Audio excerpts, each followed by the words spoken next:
process of compensation, reparation, and restitution that we are concerned with today started almost 70 years ago. In March 1952, 3 delegations came together in the village of Wassenaar, just outside of The Hague. A delegation representing the government of West Germany under the leadership of Chancellor Adenauer, a delegation representing the government of the young state of Israel under the leadership of Prime Minister David Ben-Gurion, and a third delegation, the Claims Conference, led by Nahum Goldman. The delegations had the task of negotiating a program of indemnification for the material damages to Jewish individuals and to the Jewish people caused by Germany during the Holocaust.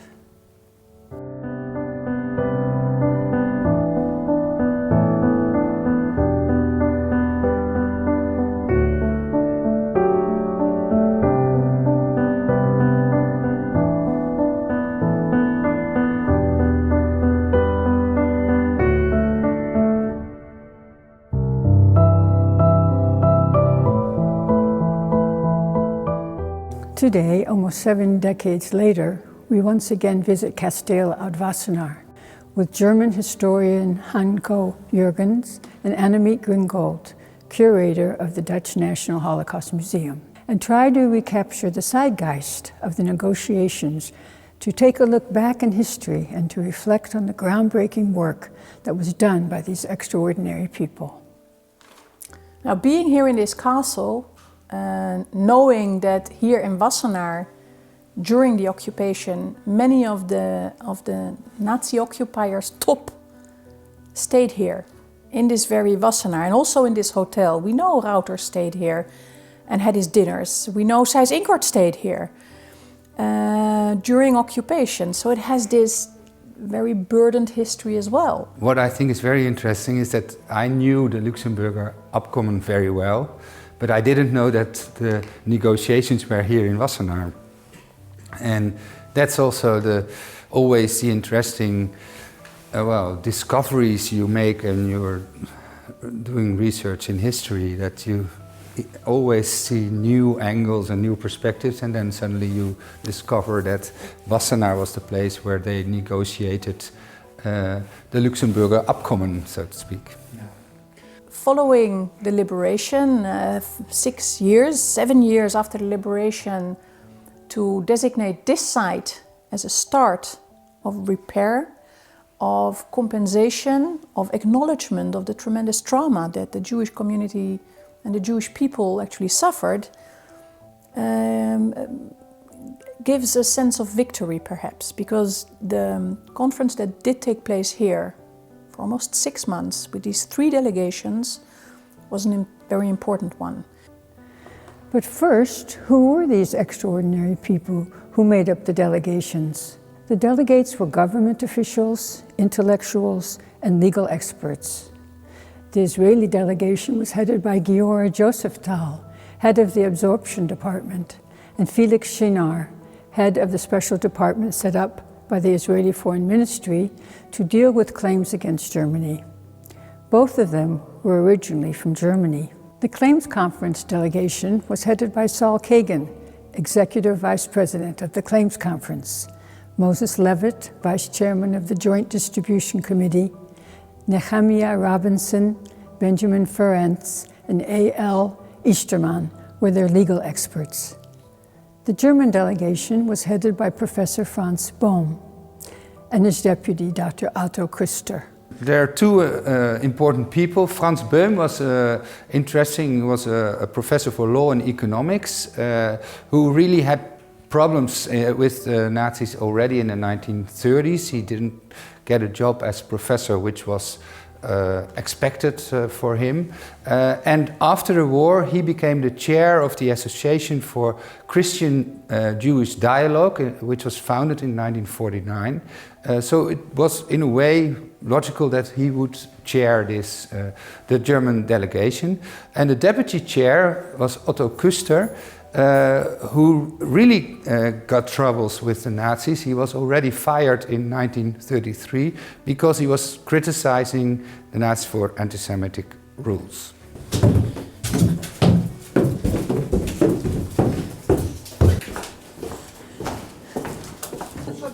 So this is the archive. The boeken, the guest books, are here, and we need March 19th. The reason that we found it so quickly was here Saul's Kagan's name. And I was so happy when I saw it because I realized we found it. So actually here we see the list of the 3 delegations, the Americans, Yes. the Israelis and the Germans. And they've all registered to be guests in this hotel. And then of course you can see there's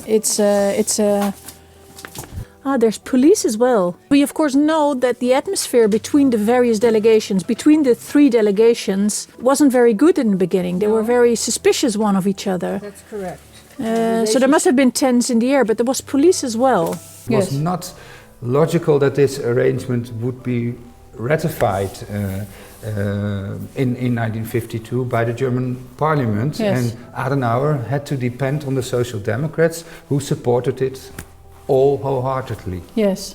Well, also on the Israeli side, it wasn't the obvious thing to do. I think it was just a very minor majority in Knesset, in Israeli parliament, when Ben Gurion pleaded, we have to get into negotiations with the murderers of our people.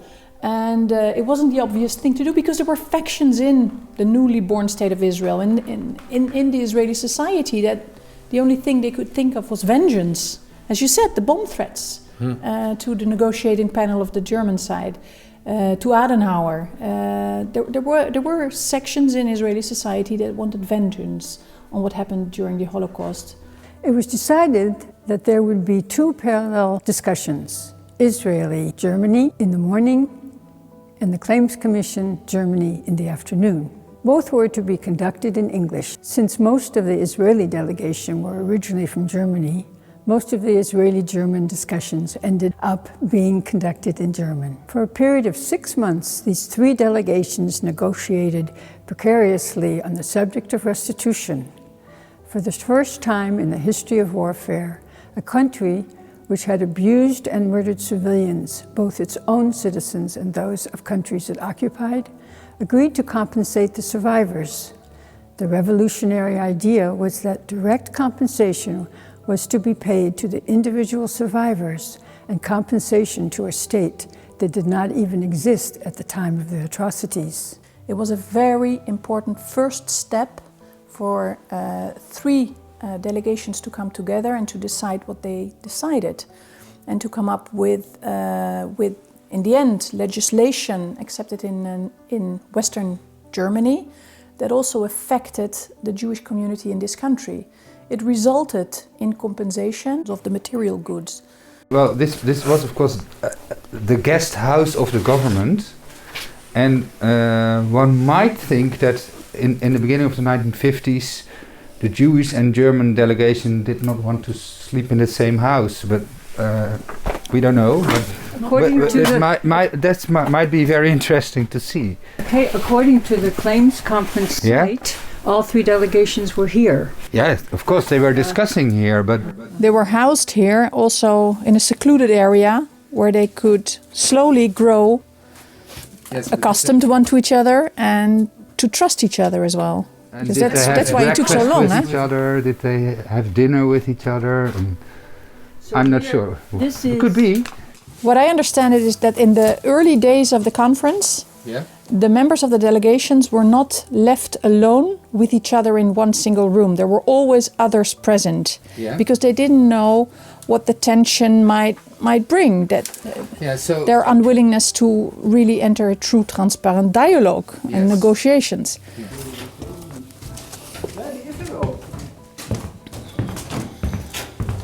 At the beginning of the negotiations in May 1952, a serious crisis developed, and the sides left the discussions following a heated debate regarding the amount to be paid as reparations.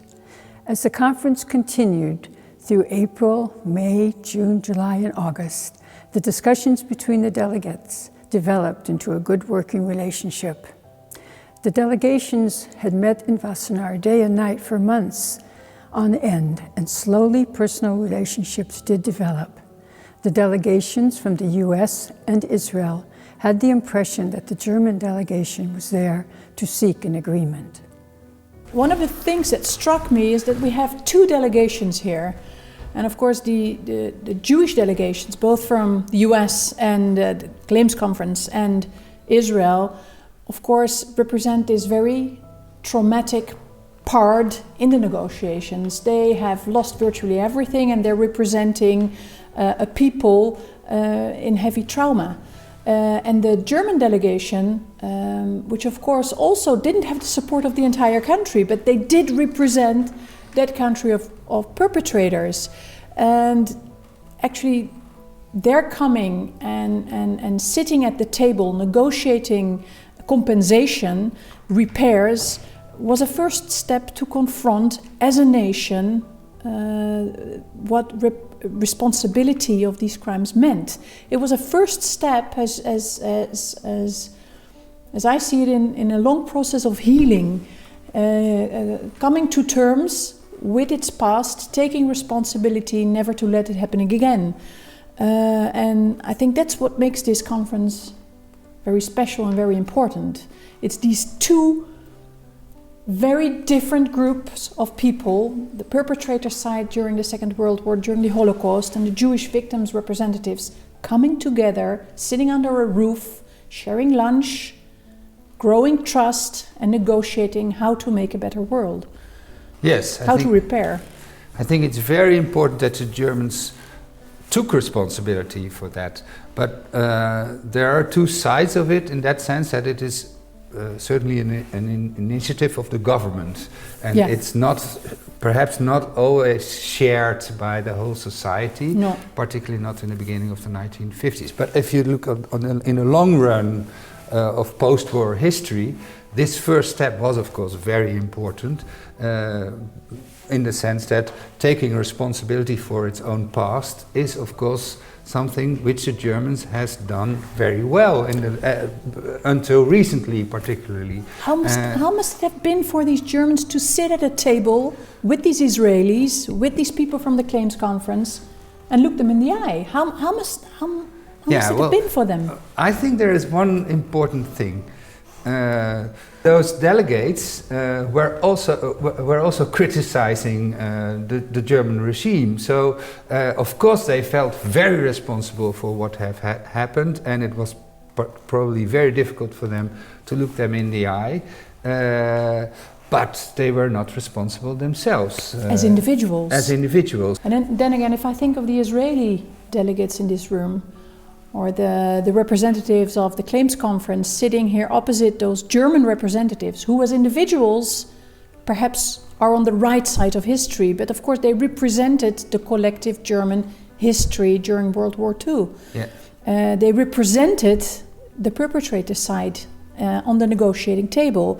I think for the Israeli and for the Jewish representatives from the US, it must have been also very, very difficult to put that first step, to look them in the eye and to share with them all the damage and all the experiences and all the trauma that the Jewish people had suffered.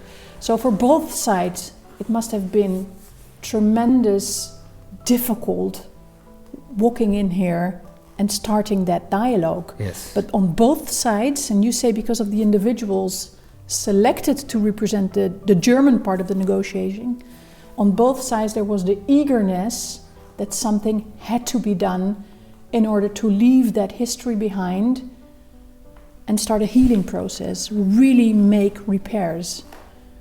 Everybody in that room was convinced of that. Saul Kagan was one of the chief negotiators from the very beginning, and he worked for the Claims Conference for over 50 years. And on the Claims Conference site, there's a wonderful film with him. It's a very old man looking back, reflecting about his experience. And he speaks specifically about this early period in 1952, when the delegations first came together. And he said that it was a very solemn occasion, that they had the feeling, the Israeli and American delegation, that they were negotiating for souls that were also with them in that room at the same time. But these people, these souls, of course, were not able to be present.